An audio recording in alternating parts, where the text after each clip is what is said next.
Anniversary log ರುಚಿಕರವಾದ shankarpali recipe.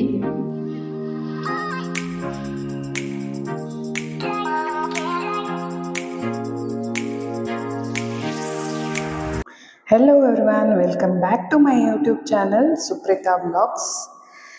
ಇವತ್ತು ತುಂಬ ಖುಷಿಯಾಗಿರೋ ದಿನ, ನಮ್ಮ ಆ್ಯನಿವರ್ಸರಿ. ಆದ್ದರಿಂದ ಇವತ್ತು ಆ್ಯನಿವರ್ಸರಿ ಸ್ಪೆಷಲ್ ವ್ಲಾಗ್ ಅಂತಲೇ ಹೇಳ್ಬೋದು. ಹೇಗಿತ್ತು ನಮ್ಮ ಆ್ಯನಿವರ್ಸರಿ, ಏನೇನೆಲ್ಲ ಮಾಡಿದ್ವಿ ಅಂತ ಈ ವ್ಲಾಗಲ್ಲಿ ಹೇಳ್ತಾ ಹೋಗ್ತೀನಿ. ಬೆಳಗ್ಗೆ ಎದ್ಬಿಟ್ಟು ತಿಂಡಿನೆಲ್ಲ ಮುಗಿಸ್ಕೊಂಡು ದೇವಸ್ಥಾನಕ್ಕೆ ಹೋಗೋಣ ಅಂತ ಅಂದ್ಕೊಂಡ್ವಿ. ಹಾಗೆಯೇ ಇಲ್ಲೇ ಇರೋ ದುರ್ಗಾ ಪರಮೇಶ್ವರಿ ದೇವಸ್ಥಾನಕ್ಕೆ ಹೋಗೋಣ ಅಂತ ಡಿಸೈಡ್ ಮಾಡಿಕೊಂಡು ದುರ್ಗಾ ಪರಮೇಶ್ವರಿ ದೇವಸ್ಥಾನಕ್ಕೆ ಹೋಗ್ತಾ ಇದ್ದೀವಿ. ಇಲ್ಲಿ ದುರ್ಗಾ ಪರಮೇಶ್ವರಿ ದೇವಸ್ಥಾನಕ್ಕೆ ಫಸ್ಟ್ ಟೈಮ್ ಬರ್ತಾ ಇರೋದು. ತುಂಬಾ ಚೆನ್ನಾಗಿತ್ತು, ತುಂಬ ಎತ್ತರದಲ್ಲಿದೆ. ನಾವು ಬರುವಾಗ 10:30 ಆಗಿರೋದ್ರಿಂದ ಸ್ವಲ್ಪ ಬಿಸಿಲೇ ಬಂದಿತ್ತು. ಇಲ್ಲಿ ಆಲ್ರೆಡಿ 9:30 ಟೈಮಿಗೆ ತುಂಬ ಸೆಕೆ ಸ್ಟಾರ್ಟ್ ಆಗುತ್ತೆ. ಈ ಕಡೆ ಇರೋರಿಗೆ ಗೊತ್ತಿರುತ್ತೆ ಹೇಗಿರುತ್ತೆ ಅಂತ ಸೆಕೆ. ಒಳಗಡೆ ಹೋದಾಗ ಏನೋ ಒಂಥರ ಪಾಸಿಟಿವ್ ಎನರ್ಜಿ ಸಿಕ್ತು. ಪೂಜೆ ಮಾಡಿಸ್ಕೊಂಡು ಎಲ್ಲರಿಗೂ ಒಳ್ಳೇದು ಮಾಡು ಅಂತ ಕೇಳಿಕೊಂಡು ಹಾಗೆ ಬಂದ್ವಿ. ಪೂಜೆ ಅಂತೂ ತುಂಬ ಚೆನ್ನಾಗಾಯಿತು. ಪೂಜೆ ಎಲ್ಲ ಮುಗಿಸ್ಕೊಂಡು ಮನೆಗೆ ಬಂದ್ವಿ. ಮನೆಯಲ್ಲಿ ಅಪ್ಪ ಅಮ್ಮ ಸಹ ಬಂದಿದ್ದರು. ಅಮ್ಮ ಶಂಕರಪೋಳಿ ರೆಸಿಪಿ ಮಾಡೋಣ ಅಂತ ಹೇಳಿದರು. ಸೊ ಅದಕ್ಕೋಸ್ಕರ ಇವತ್ತು ಶಂಕರಪೋಳಿ ರೆಸಿಪಿಯನ್ನು ಹೇಗೆ ಮಾಡ್ತೀವಿ ಅಂತ ಹೇಳಿ ತೋರಿಸ್ತಾ ಇದ್ದೀನಿ. ಇಲ್ಲಿ ಮೈದಾನ ಯೂಸ್ ಮಾಡದೆ ಶಂಕರಪೋಳಿ ರೆಸಿಪಿಯನ್ನು ಹೇಗೆ ಮಾಡೋದು ಅಂತ ತಿಳಿಸ್ಕೊಡ್ತಾ ಇದ್ದೀನಿ. ಮೊದಲಿಗೆ 1 ಕಪ್ನಷ್ಟು ನೀರನ್ನು ಒಂದು ಪ್ಯಾನ್ಗೆ ಹಾಕಿ ಅದಕ್ಕೆ 1 ಸ್ಪೂನಷ್ಟು ಸಕ್ಕರೆ ಹಾಗೆ 1 ಸ್ಪೂನಷ್ಟು ಉಪ್ಪನ್ನು ಹಾಕ್ಕೊಳ್ತಾ ಇದ್ದೀನಿ. ಹಾಗೆ ಚೆನ್ನಾಗಿ ಬಾಯ್ಲ್ ಆಗಲಿಕ್ಕೆ ಬಿಟ್ಟಿದ್ದೀನಿ. ಇದಾದ ನಂತರ 1 ಇಂದ 2 ಸ್ಪೂನಷ್ಟು ತುಪ್ಪನ ತೊಗೊಂಡಿದ್ದೀನಿ. ತುಪ್ಪ ಇಲ್ಲಿ ರುಚಿನ ಎನ್ಹ್ಯಾನ್ಸ್ ಮಾಡುತ್ತೆ. ಹಾಗೆ ನೀಟಾಗಿ ಲಟ್ಸೋಕ್ಕೂ ಕೂಡ ಹಿಟ್ಟು ಹದ ಚೆನ್ನಾಗಿ ಬರುತ್ತೆ ಅಂತ ಹೇಳ್ಕೊಂಡು 1 ರಿಂದ 2 ಸ್ಪೂನಷ್ಟು ತುಪ್ಪನ ತೊಗೊತಾ ಇದ್ದೀನಿ. 1 ಮಿನಿಟ್ ಬಾಯ್ಲ್ ಆಗಲಿಕ್ಕೆ ಬಿಡಬೇಕು. ಇದಾದ ನಂತರ ಸ್ಟವ್ನ ಆಫ್ ಮಾಡಿ ಸ್ವಲ್ಪ ಉಗುರು ಬೆಚ್ಚಗೆ ಇರುವಾಗ ನೀರು 1 ಕಪ್ನಷ್ಟು ಚಿರೋಟಿ ರವೆ, 1 ಕಪ್ನಷ್ಟು ಅಕ್ಕಿ ಹಿಟ್ಟು ಹಾಗೆ 2 ಕಪ್ನಷ್ಟು ಗೋಧಿ ಹಿಟ್ಟನ್ನು ತೊಗೊತಾ ಇದ್ದೀನಿ. ಇಲ್ಲಿ ಇದು ಗೋಧಿ ಹಿಟ್ಟಿನ ಶಂಕರಪೋಳಿ ಆಗಿರೋದ್ರಿಂದ ಗೋಧಿ ಹಿಟ್ಟನ್ನು 2 ಕಪ್ಪಷ್ಟು ತೊಗೊತಾ ಇದ್ದೀನಿ. 2 ಕಪ್ನಷ್ಟು ಗೋಧಿ ಹಿಟ್ಟನ್ನು ಮತ್ತು ಚಿರೋಟಿ ರವೆ, ಅಕ್ಕಿ ಹಿಟ್ಟನ್ನ 3 ಕೂಡ ತುಂಬ ಚೆನ್ನಾಗಿ ಇಲ್ಲಿ ಮಿಕ್ಸ್ ಮಾಡ್ತಾ ಇರಬೇಕು. ಈ ಥರ ಚೆನ್ನಾಗಿ ಮಿಕ್ಸ್ ಆದ ನಂತರ ಸ್ವಲ್ಪ ನೀರು ಅವಶ್ಯಕತೆ ಇದ್ದರೆ ಇಲ್ಲಿ ನೀರನ್ನು ಕೂಡ ಹಾಕ್ಕೊಂಡು ಚೆನ್ನಾಗಿ ಹಿಟ್ಟು ಹದ ಬರೋ ತನಕ ಚೆನ್ನಾಗಿ ಮಿಕ್ಸ್ ಮಾಡ್ಕೊಬೇಕು. ನಿಮಗೆ ಶಂಕರಪೋಳಿ ಸ್ವೀಟಾಗಿ ಬರೋದು ಬೇಕಾದರೆ ಸಕ್ಕರೆನ ಮೊದಲು ಸಕ್ಕರೆ ಹಾಕ್ಕೊಂಡ್ವಲ್ಲ ಆವಾಗ ಸ್ವಲ್ಪ ಸಕ್ಕರೆಯನ್ನು ಜಾಸ್ತಿ ಕೂಡ ಹಾಕ್ಕೋಬೋದು. ಅಥವಾ ನಿಮಗೆ ಶಂಕರಪೋಳಿ ಖಾರವಾಗಿ ಬೇಕಾದರೆ ಈ ಟೈಮಲ್ಲಿ ಸ್ವಲ್ಪ ಖಾರದ ಪುಡಿ ಕೂಡ ಮಿಕ್ಸ್ ಮಾಡ್ಕೊಬೋದು. ಈ ಥರ ಹಿಟ್ಟು ಹದವಾಗಿ ಕಲಿಸ್ಕೊಂಡು ಸ್ವಲ್ಪ ದೊಡ್ಡದಾಗಿ ಉಂಡೆಗಳನ್ನು ಕಟ್ಕೊಂಡು ಚೆನ್ನಾಗಿ ಲಟ್ಸ್ಕೊಬೇಕು. ಲಟ್ಸ್ಕೊಳ್ಳುವಾಗ ತುಂಬ ದಪ್ಪವಾಗಿ ಕೂಡ ಲಟ್ಸ್ಕೊಬಾರ್ದು, ಹಾಗೆ ತುಂಬ ತೆಳ್ಳ ಕೂಡ ಲಟ್ಸ್ಕೊಬಾರ್ದು. ಮಧ್ಯ ರೀತಿಯಲ್ಲಿ ಲಟ್ಸ್ಕೊಬೇಕು. ಈ ಥರ ದೊಡ್ಡದಾಗಿ ಲಟ್ಸ್ಕೊಳ್ಳೋದ್ರಿಂದ ಸ್ವಲ್ಪ ದೊಡ್ಡದಾಗಿ ಉಂಡೆಗಳನ್ನ ಕಟ್ಕೊಂಡು ಲಟ್ಸ್ಕೊಂಡಿರೋದ್ರಿಂದ ಈಸಿಯಾಗಿ ನಾವು ಹಿಟ್ಟು ಅಂಟದೆ ಚೆನ್ನಾಗಿ ಇರೋ ಶಂಕರಪೋಳಿಯನ್ನು ಮಾಡ್ಕೊಬೋದು. ಈ ಥರ ನೋಡಿ ಹೇಗೆ ಲಟ್ಸ್ಕೊತಾ ಇದ್ದೀನಿ ಅಂತ. ಇದಾದ ನಂತರ ಈ ಥರ 2 ಕಡೆ ಲಟ್ಸ್ಕೊಂಡಾದ ನಂತರ 2 ಕಡೆ ಒಂದೇ ಥರವಂತ ಚಾಕು ತೊಗೊಂಡು ಈ ಥರ ಫಸ್ಟು ಹಾರಿಸಾಂಟಲಿ ಮತ್ತು ವರ್ಟಿಕಲಿ ಈ ರೀತಿ ಕಟ್ ಮಾಡ್ಕೊಬೇಕು. ಈ ಥರ ಹಾರಿಸಾಂಟಲಿ ಮತ್ತು ವರ್ಟಿಕಲಿ ಕಟ್ ಮಾಡಿದಾಗ ನಮಗೆ ಡೈಮಂಡ್ ಶೇಪಾಗಿ ಒಂದು ಶಂಕರಪೋಳಿ ಕರೀಲಿಕ್ಕೆ ರೆಡಿ ಆಗುತ್ತೆ. ನೋಡಿ ನೀಟಾಗಿ ಕಟ್ ಮಾಡ್ಕೊಬೋದು.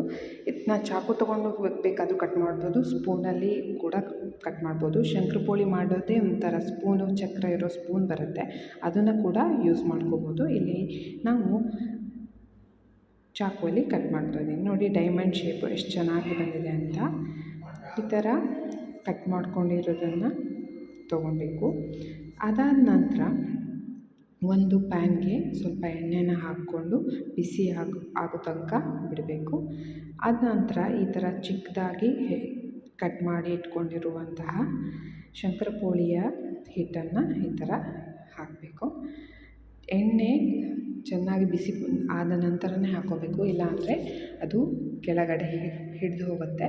ಆದ್ದರಿಂದ ಈ ಥರ ಬಿಸಿ ಆದ ನಂತರ ಈ ಥರ ಹಾಕ್ಕೊಂಡು ಈಗ ಸ್ವಲ್ಪ ಈ ಥರ ಅಲ್ಲಾಡಿಸ್ಕೊಬೇಕು. ಈ ಥರ ಅಲ್ಲಾಡಿಸಿದಾಗ ಶಂಕರಪೋಳಿ ಈ ಥರ ಉಬ್ಬುತ್ತೆ. ನೋಡಿ ಎಷ್ಟು ಚೆನ್ನಾಗಿ ಉಬ್ಬಿ ಬಂದಿದೆ ಅಂತ ಹೇಳಿಕೊಂಡು. ಇದು ಶಂಕರಪೋಳಿ ಮಾಡುವಾಗ ಮೇಯ್ನ್ ಇಂಪಾರ್ಟೆಂಟ್ ನಾವು ನೆನ್ಪಿಟ್ಕೊಬೇಕು. ಈ ಥರ ಎಣ್ಣೆಯಲ್ಲಿ ಶಂಕರಪೋಳಿನ ಅಲ್ಲಾಡಿಸ್ಬೇಕು. ಹಾಕಿ 1 ನಿಮಿಷ ಆದ ನಂತರ ಆಮೇಲೆ ಚೆನ್ನಾಗಿ ಇದನ್ನು ಎಣ್ಣೆಯಲ್ಲಿ ಫ್ರೈ ಆಗಲಿಕ್ಕೆ ಬಿಡಬೇಕು. ನೋಡಿ ಡೀಪ್ ಫ್ರೈ ಆಗ್ತಾ ಇದೆ. ಪೂರಿ ಹೇಗೆ ಮಾಡ್ತೀವಲ್ವ ಅದೇ ಥರ ಇದು ಕೂಡ ಸ್ವಲ್ಪ ಉಬ್ಬಿ ಬಂದರೆ ತುಂಬ ಚೆನ್ನಾಗಿರುತ್ತೆ. ಬಾಯಿಗೆ ಹಾಕಿದಾಗ ಅದು ಕರಗುತ್ತೆ, ಆವಾಗ ತುಂಬ ಚೆನ್ನಾಗಿ ಅನಿಸುತ್ತೆ ತಿನ್ನುವಾಗ. ಇದನ್ನು ನಾವು ಮಕ್ಕಳಿಗೆ ಕೂಡ ಕೊಡ್ಬೋದು, ಯಾಕಂದರೆ ಇದರಲ್ಲಿ ಮೈದಾ ಹಾಕಿರೋದಿಲ್ಲ. ಮಕ್ಕಳು ಕೂಡ ತುಂಬ ಇಷ್ಟಪಟ್ಟು ಇದನ್ನು ತಿಂತಾರೆ. ನೋಡಿ 1 ರಿಂದ 2 ವರ್ಷದ ಮಕ್ಕಳಿಗೆ ಸಂಜೆ ಸ್ನ್ಯಾಕ್ಸ್ ಆಗಿ ಇದನ್ನು ಕೊಡ್ಬೋದು.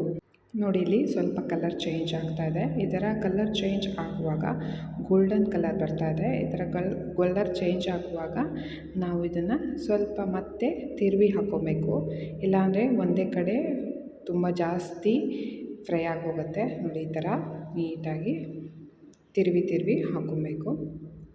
ಎಣ್ಣೆನ ಜಾಸ್ತಿ ಇಟ್ಕೊಂಡು ಜಾಸ್ತಿ ಕೂಡ ಒಟ್ಟಿಗೆ ಬೇಯಿಸ್ಕೊಬೋದು. ಇಲ್ಲ ಅಂದರೆ ಸ್ವಲ್ಪ ಎಣ್ಣೆಯಲ್ಲಿ ಹಾಕ್ಕೊತೀವಿ ಅಂದರೆ ಈ ಥರ ಕೂಡ ಮಾಡ್ಕೊಬೋದು. ನೋಡಿ ಕಲರ್ ಎಷ್ಟು ಚೇಂಜ್ ಆಗ್ತಾ ಇದೆ. ವೈಟ್ ಇದ್ದಿದ್ದು ಗೋಲ್ಡಿಶ್ ಕಲರ್ ಬರ್ತಾ ಇದೆ. ಈ ಥರ ಚೆನ್ನಾಗಿ ತಿರುಗ್ತಾ ಇರಬೇಕು.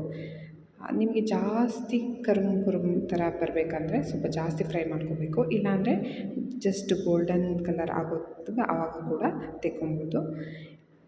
ಈ ಥರ ತೆಕ್ಕೊಂಡು ಅಂದರೆ ರುಚಿಯಾದ ಶಂಕರಪೋಳಿ, ಗೋಧಿ ಹಿಟ್ಟಿನ ಶಂಕರಪೋಳಿ ರೆಸಿಪಿ ರೆಡಿಯಾಗಿದೆ ನೋಡಿ.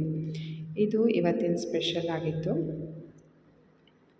ಜಾಸ್ತಿ ಮಾಡಿಕೊಂಡು ಟೈಟ್ ಕಂಟೈನರಲ್ಲೇ ಹಾಕಿಟ್ಕೊಂಡ್ರೆ ತಿಂಗಳಾನುಗಟ್ಲೆ ನಾವು ಇದನ್ನು ಸವಿಬೋದು. ಇದಾದ ನಂತರ ಏನಾದರೂ ಸ್ವೀಟ್ ಬೇಕಲ್ವ ಆ್ಯನಿವರ್ಸರಿಗೆ, ಆದ್ದರಿಂದ ಶಾವಿಗೆ ಪಾಯಸ ಮಾಡಿದ್ದೆ.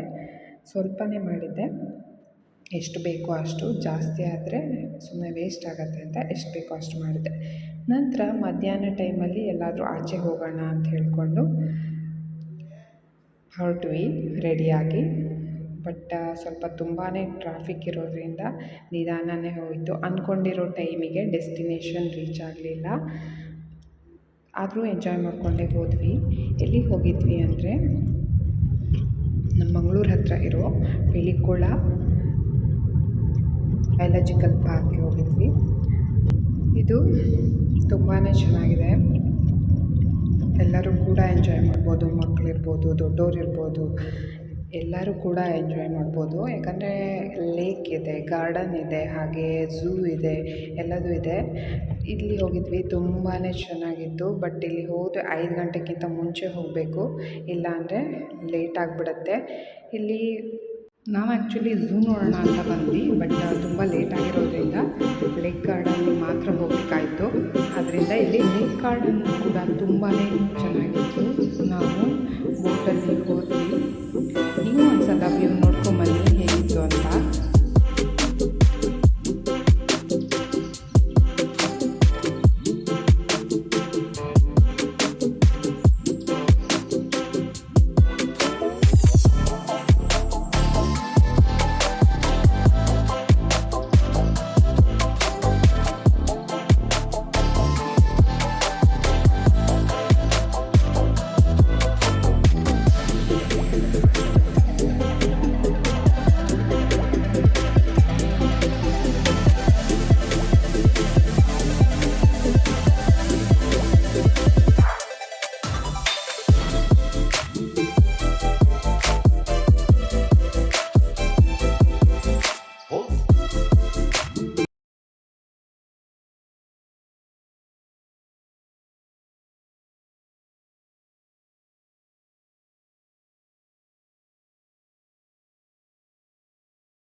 ಹೀಗೆ ತುಂಬಾ ಚೆನ್ನಾಗಿತ್ತು.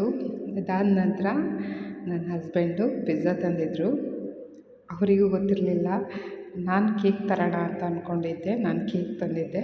ಅವರು ಕೇಕ್ ತರೋದು ಬೇಡ ಅಂತ ಪಿಜ್ಜಾ ತಂದಿದ್ದರು. ಇಬ್ಬರು ಒಬ್ರಿಗೊಬ್ರು ಸರ್ಪ್ರೈಸ್ ಥರ ಆಗೋಯಿತು. ನಾನು ಅವರಿಗೋಸ್ಕರ ಈ ಥರ ಸರ್ಪ್ರೈಸಾಗಿ ರೆಡಿ ಮಾಡಿ ಕಾಯ್ತಾ ಇದ್ದೆ. ಇದಾಗಿತ್ತು ನಮ್ಮ ಆ್ಯನಿವರ್ಸರಿ ವ್ಲಾಗ್. ನಿಮಗೂ ಇಷ್ಟ ಆಗಿದೆ ಅಂತ ಅಂದ್ಕೊತೀನಿ.